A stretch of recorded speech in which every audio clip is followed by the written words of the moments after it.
भारतीय नागरिक सुरक्षा संहिता 2023 की धारा 401, जो सदाचार की परिवीक्षा पर या भर्त्सना के पश्चात उन्मोचित करने का आदेश order to release on probation of good conduct और आफ्टर एडमोनिशन से संबंधित है।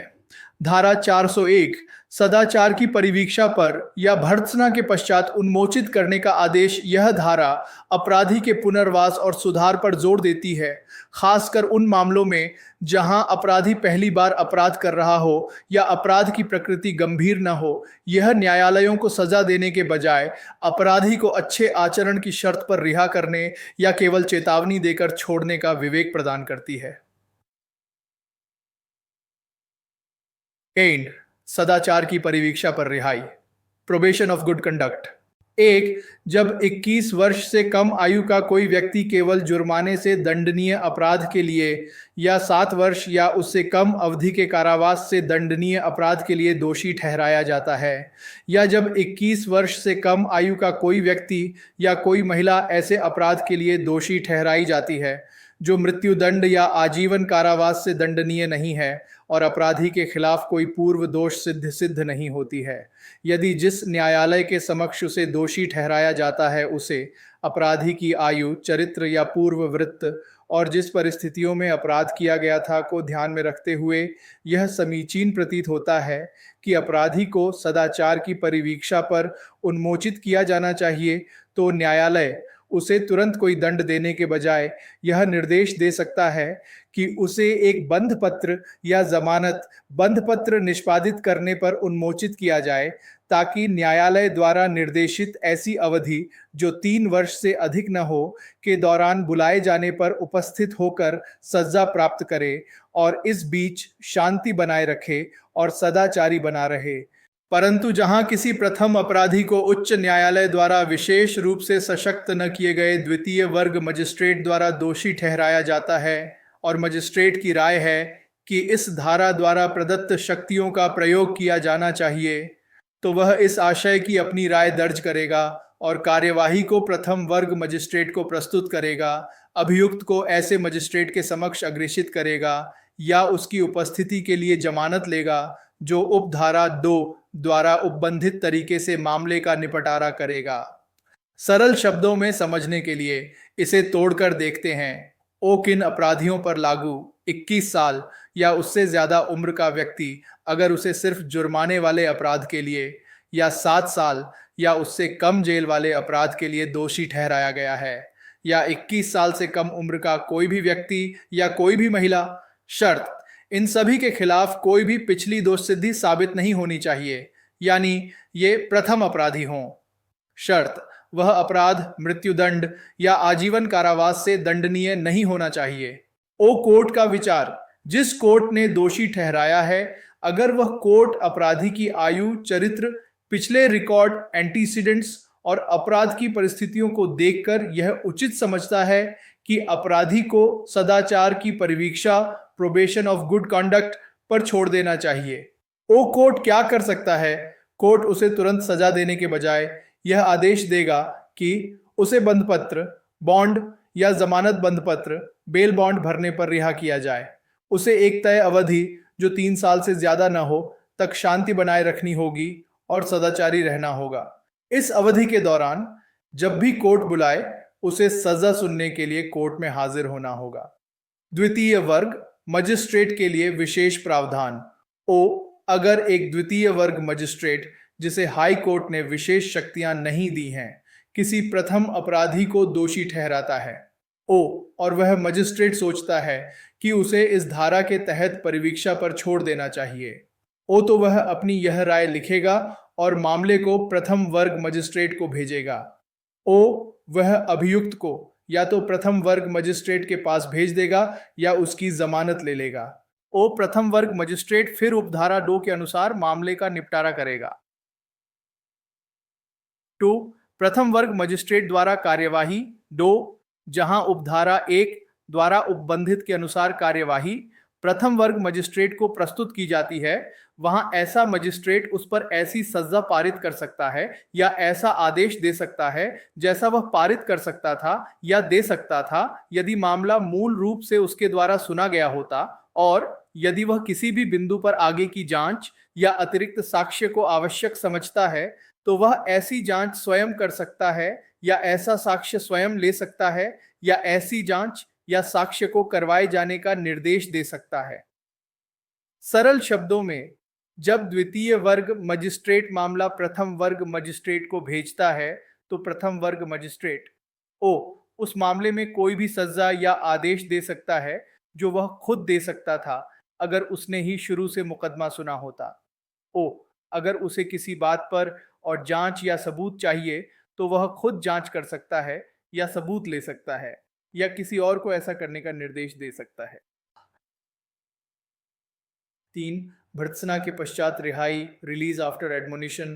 3. किसी भी मामले में जिसमें किसी व्यक्ति को चोरी, भवन में चोरी, बेईमानी से दुर्विनियोग, धोखाधड़ी या भारतीय न्याय संहिता 2023 के अधीन कोई ऐसा अपराध जिसके लिए 2 वर्ष से अधिक का कारावास दंडनीय नहीं है या केवल जुर्माने से दंडनीय कोई अपराध के लिए दोषी ठहराया जाता है और उसके खिलाफ कोई पूर्व दोष सिद्ध नहीं होती है, तो जिस न्यायालय के समक्ष उसे इस प्रकार दोषी ठहराया जाता है यदि वह उचित समझे, अपराधी की आयु, चरित्र, पूर्ववृत्त या शारीरिक या मानसिक स्थिति और अपराध की तुच्छ प्रकृति या अपराध किए जाने की किसी भी शमनकारी परिस्थिति को ध्यान में रखते हुए उसे कोई दंड देने के बजाय उसे उचित भर्त्सना के पश्चात उन्मोचित कर सकता है। सरल शब्दों में, ओ किन अपराधों के लिए? चोरी, भवन में चोरी, बेईमानी से पैसे का गलत इस्तेमाल, धोखाधड़ी या बीएनएस के तहत कोई ऐसा अपराध जिसकी सजा 2 साल से ज्यादा की जेल न हो या केवल जुर्माने वाला अपराध। ओ शर्त, अपराधी के खिलाफ कोई पिछली दोष सिद्ध साबित नहीं हुई हो। ओ कोर्ट का विचार, जिस कोर्ट ने दोषी ठहराया है अगर वह कोर्ट अपराधी की आयु, चरित्र, पिछले रिकॉर्ड, शारीरिक या मानसिक स्थिति और अपराध की तुच्छ प्रकृति, ट्रिवियल नेचर या कोई ऐसी परिस्थिति, एक्सटेन्युएटिंग सर्कमस्टेंसेस जिसमें अपराध हुआ जो अपराध की गंभीरता को कम करती हो, को देखकर यह उचित समझता है। ओ कोर्ट क्या कर सकता है? उसे कोई सजा देने के बजाय उचित भर्त्सना, ड्यू एडमोनिशन के बाद रिहा कर सकता है, यानी उसे डांट फटकार कर या चेतावनी देकर छोड़ सकता है। महत्व, यह छोटे और कम गंभीर अपराधों के लिए है जहां न्यायालय को लगता है कि अपराधी को सजा देने के बजाय केवल चेतावनी देना ही पर्याप्त होगा। 4. अपीलीय न्यायालयों की शक्तियां। 4. इस धारा के अधीन कोई आदेश किसी भी अपीलीय न्यायालय द्वारा या उच्च न्यायालय या सत्र न्यायालय द्वारा जब वे अपनी पुनरीक्षण की शक्तियों का प्रयोग कर रहे हों तब भी किया जा सकता है। सरल शब्दों में, परिवीक्षा या भर्त्सना पर रिहा करने का आदेश सिर्फ निचली अदालत ही नहीं दे सकती बल्कि अपीलीय न्यायालय या पुनरीक्षण शक्तियां प्रयोग करने वाले हाई कोर्ट या सत्र न्यायालय भी दे सकते हैं। 5. अपीलीय न्यायालयों द्वारा आदेश को रद्द करना। 5. जब किसी अपराधी के संबंध में इस धारा के अधीन कोई आदेश दिया गया है तो उच्च न्यायालय या सत्र न्यायालय, जहां ऐसे न्यायालय को अपील का अधिकार है या जब अपनी पुनरीक्षण की शक्तियों का प्रयोग कर रहा हो, ऐसे आदेश को रद्द कर सकता है और उसके स्थान पर ऐसे अपराधी पर कानून के अनुसार सजा पारित कर सकता है। परंतु उच्च न्यायालय या सत्र न्यायालय इस उपधारा के अधीन अपराधी को दोषी ठहराने वाले न्यायालय द्वारा दी जा सकने वाली सजा से अधिक सजा नहीं देगा। सरल शब्दों में, अगर किसी अपराधी को इस धारा के तहत परिवीक्षा या भर्त्सना पर छोड़ा गया है तो हाई कोर्ट या सत्र न्यायालय अपील या पुनरीक्षण में ओ उस आदेश को रद्द कर सकता है। ओ और कानून के अनुसार अपराधी को सजा सुना सकता है। ओ शर्त, हाई कोर्ट या सत्र न्यायालय उससे ज्यादा सजा नहीं दे सकता जितनी सजा उस कोर्ट ने दी होती जिसने मूल रूप से उसे दोषी ठहराया था। 6. जमानतदारों पर प्रावधानों का लागू होना। 6. धारा 140, 143 और 414 के प्रावधान जहां तक हो सके इस धारा के प्रावधानों के अनुसार में प्रस्तावित जमानतदारों श्योरटाइज के मामले में लागू होंगे। सरल शब्दों में, धारा 140 जमानतदारों को स्वीकार करने के लिए न्यायालय की शक्ति, 133 बंध पत्र में जमानतदारों को शामिल करना, और 414 जमानतदारों का दायित्व के नियम उन जमानतदारों पर भी लागू होंगे जो इस धारा के तहत बंध पत्र भरते हैं। सेक्ट अभियुक्त के निश्चित निवास स्थान की संतुष्टि। 7 न्यायालय उपधारा 1 के अधीन किसी अपराधी को उन्मोचित करने का निर्देश देने से पहले इस बात से संतुष्ट होगा कि अपराधी या उसका जमानतदार, यदि कोई हो, के पास न्यायालय के कार्यक्षेत्र में या उस स्थान पर जहां अपराधी शर्तों के पालन की अवधि के दौरान रहने की संभावना है, एक निश्चित निवास स्थान या नियमित व्यवसाय है। सरल शब्दों में, परिवीक्षा पर छोड़ने से पहले कोर्ट यह सुनिश्चित करेगा कि अपराधी या उसके जमानतदार का एक तय घर हो या कोई नियमित काम हो उस जगह पर जहां कोर्ट काम करता है या जहां अपराधी परिवीक्षा की अवधि में रहेगा। यह सुनिश्चित करता है कि अपराधी निगरानी में रहे और भाग्य नहीं। 8 परिवीक्षा की शर्तों का उल्लंघन। 8 यदि जिस न्यायालय ने अपराधी को दोषी ठहराया था या एक न्यायालय जो अपने मूल अपराध के संबंध में अपराधी से निपट सकता था, संतुष्ट है कि अपराधी ने अपने बंध पत्र की किसी भी शर्त का पालन करने में विफल रहा है, तो वह उसे गिरफ्तार करने के लिए एक वारंट जारी कर सकता है। सरल शब्दों में, अगर अपराधी परिवीक्षा की शर्तों जैसे शांति बनाए रखना, सदाचारी रहना का पालन नहीं करता है, तो जिस कोर्ट ने उसे छोड़ा था या कोई भी ऐसा कोर्ट जो उस अपराध से निपट सकता था, उसे गिरफ्तार करने का वारंट जारी कर सकता है।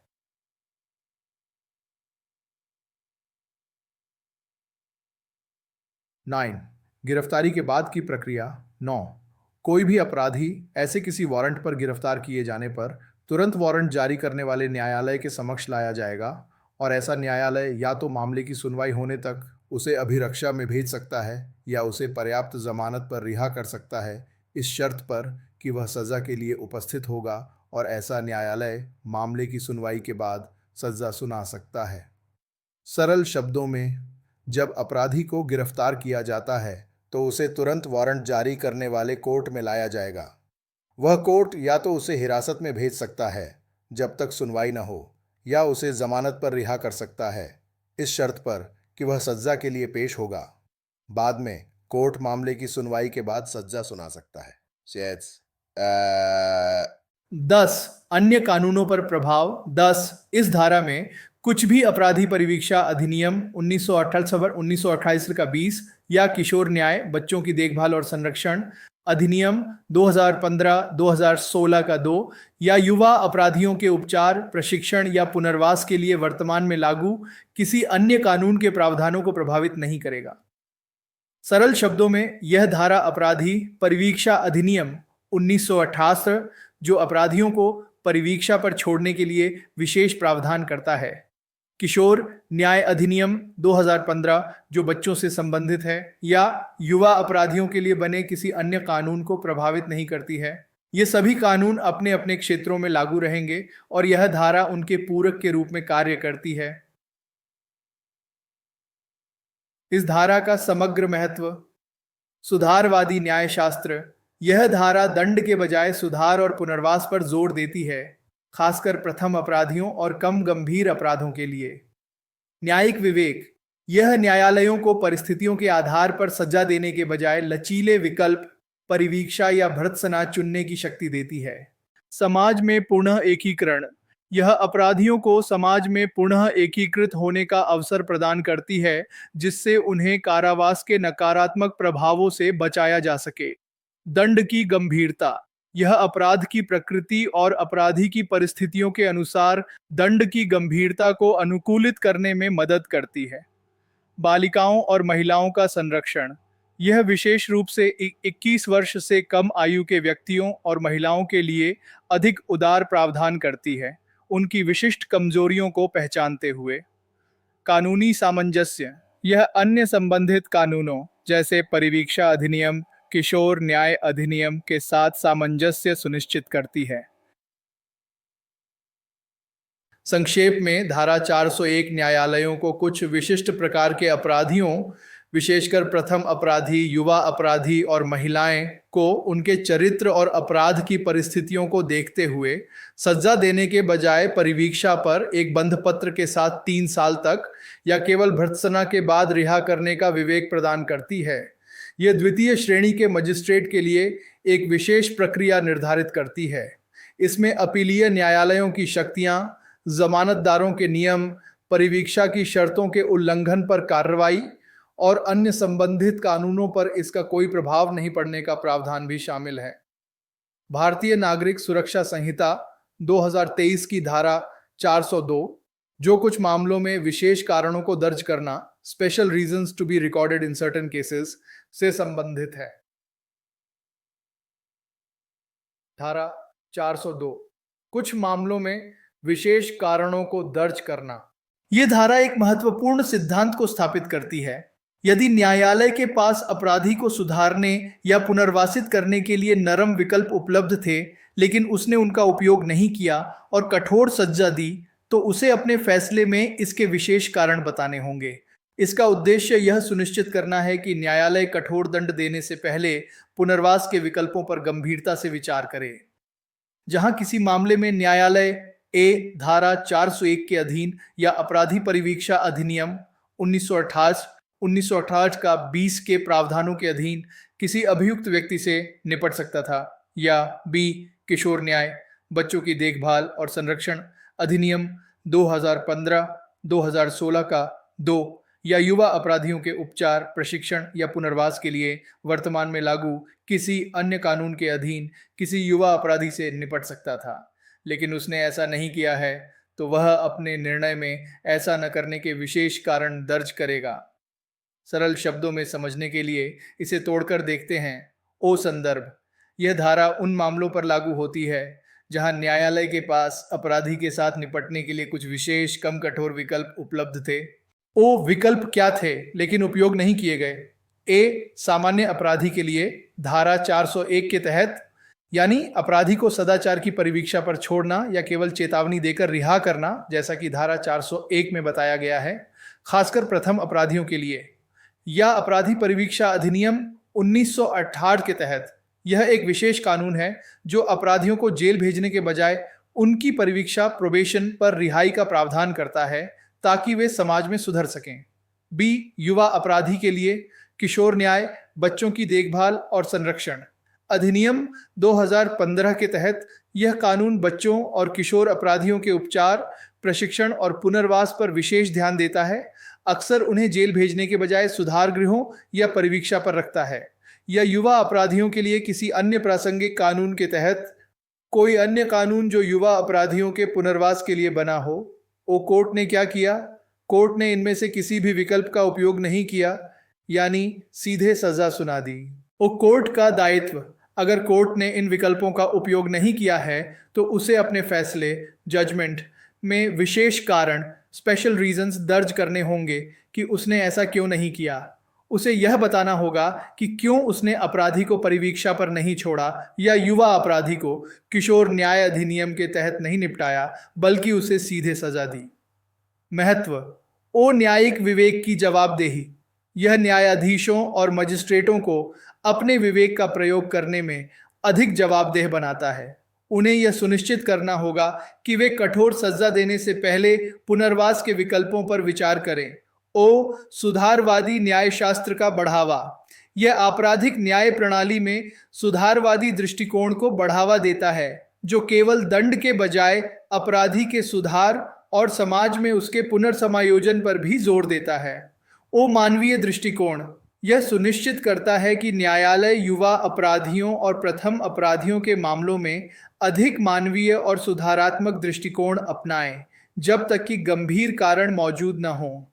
ओ अपीलीय समीक्षा में सहायता, विशेष कारणों को दर्ज करने से अपीलीय न्यायालयों के लिए यह देखना आसान हो जाता है कि क्या निचली अदालत ने सही निर्णय लिया था या क्या पुनर्वास के विकल्पों पर पर्याप्त विचार किया गया था।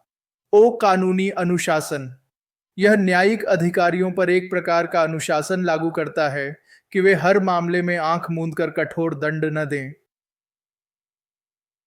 संक्षेप में, धारा 402 यह अनिवार्य करती है कि यदि न्यायालय के पास किसी अपराधी धारा 401 या परिवीक्षा अधिनियम के तहत या किसी युवा अपराधी किशोर न्याय अधिनियम या अन्य संबंधित कानून के तहत से निपटने के लिए परिवीक्षा या पुनर्वास जैसे नरम विकल्प उपलब्ध थे, लेकिन न्यायालय ने उनका उपयोग नहीं किया और सीधे सजा दी, तो उसे अपने निर्णय में ऐसा न करने के विशेष कारण दर्ज करने होंगे। भारतीय नागरिक सुरक्षा संहिता 2023 की धारा 403, जो न्यायालय द्वारा निर्णय में परिवर्तन न करना, court not to alter judgement से संबंधित है। धारा 403, न्यायालय द्वारा निर्णय में परिवर्तन न करना। यह धारा फंक्टस ऑफिशियो के कानूनी सिद्धांत को दर्शाती है। इसका अर्थ है कि एक बार जब एक अदालत ने किसी मामले में अपना अंतिम निर्णय, जजमेंट या अंतिम आदेश सुना दिया और उस पर हस्ताक्षर कर दिए, तो उस अदालत का उस मामले में कार्य समाप्त हो जाता है। अब वह अपने ही फैसले को बदल या समीक्षा नहीं कर सकती, सिवाय कुछ बहुत ही सीमित परिस्थितियों के। इस संहिता द्वारा या किसी अन्य विधि द्वारा जो तत्समय प्रवृत्त है, अन्यथा उपबंधित के सिवाय कोई भी न्यायालय जब उसने किसी मामले का निपटारा करने वाले अपने निर्णय या अंतिम आदेश पर हस्ताक्षर कर दिए हैं, तो लिपिकीय या गणितीय त्रुटि को ठीक करने के सिवाय उसे परिवर्तित या उसका पुनर्विलोकन नहीं करेगा। सरल शब्दों में समझने के लिए इसे तोड़कर देखते हैं। मुख्य नियम: एक बार जब कोर्ट ने किसी मामले में अपना निर्णय, जजमेंट या अंतिम आदेश फाइनल ऑर्डर सुना दिया है और उस पर हस्ताक्षर साइंड कर दिए हैं, तो कोई भी कोर्ट उसे बदल ऑल्टर नहीं सकता या उसकी समीक्षा रिव्यू नहीं कर सकता। क्यों नहीं कर सकता? क्योंकि उस कोर्ट का उस मामले में काम खत्म हो गया है, जिसे कानूनी भाषा में फंक्ट्स ऑफिशियो कहते हैं। अपवाद कब बदल सकता है? लिपिकीय त्रुटि, क्लेरिकल एरर, जैसे लिखने में कोई गलती हो गई हो, उदाहरण के लिए नाम या पता गलत लिख गया। गणितीय त्रुटि, एरिथमेटिकल एरर, जैसे हिसाब किताब या गणना में कोई गलती हो गई हो, उदाहरण के लिए जुर्माने की राशि में जोड़ घटाव की गलती। संहिता या किसी अन्य कानून द्वारा विशेष प्रावधान: अगर भारतीय नागरिक सुरक्षा संहिता खुद या कोई अन्य कानून स्पष्ट रूप से अनुमति देता है कि कोर्ट अपने फैसले को बदल सकता है, तो ही ऐसा किया जा सकता है। महत्व: निर्णयों में अंतिम रूप और निश्चितता, फाइनलिटी एंड सर्टेनिटी। यह धारा न्यायिक निर्णयों में निश्चितता और अंतिम रूप लाती है। यदि न्यायालय लगातार अपने ही निर्णयों को बदलते रहते, तो न्याय प्रणाली में अनिश्चितता और अराजकता फैल जाती। पुनरावृत्ति को रोकना, प्रिवेंटिंग रीओपनिंग। यह एक ही मामले को बार बार खोले जाने से रोकती है, जिससे न्यायिक संसाधनों की बर्बादी बचे। न्यायिक प्रक्रिया का सम्मान: यह दर्शाता है कि एक बार निर्णय लेने और उस पर हस्ताक्षर करने के बाद न्यायालय ने अपना कर्तव्य पूरा कर लिया है और अब उस निर्णय को चुनौती देने का एकमात्र तरीका अपीलीय या पुनरीक्षण अदालतों में जाना है। सीमित अपवादों का तर्क: लिपिकीय या गणितीय त्रुटियों को ठीक करने की अनुमति दी जाती है, क्योंकि ये वास्तविक गलतियां होती हैं जिनका फैसले के मूल गुण दोष से कोई लेना देना नहीं होता और इन्हें ठीक न करने से अनावश्यक अन्याय हो सकता है। संक्षेप में धारा 403 यह स्थापित करती है कि एक बार जब एक आपराधिक न्यायालय ने किसी मामले में अपना अंतिम निर्णय या आदेश पारित कर दिया और उस पर हस्ताक्षर कर दिए, तो वह न्यायालय अपने ही फैसले को बदल या उसकी समीक्षा नहीं कर सकता है। इसका एकमात्र अपवाद लिपिकीय या गणितीय त्रुटियों को ठीक करना है, या यदि संहिता या किसी अन्य लागू कानून में स्पष्ट रूप से ऐसा करने की अनुमति दी गई हो। यह न्यायिक निर्णयों में स्थिरता और अंतिम रूप सुनिश्चित करती है।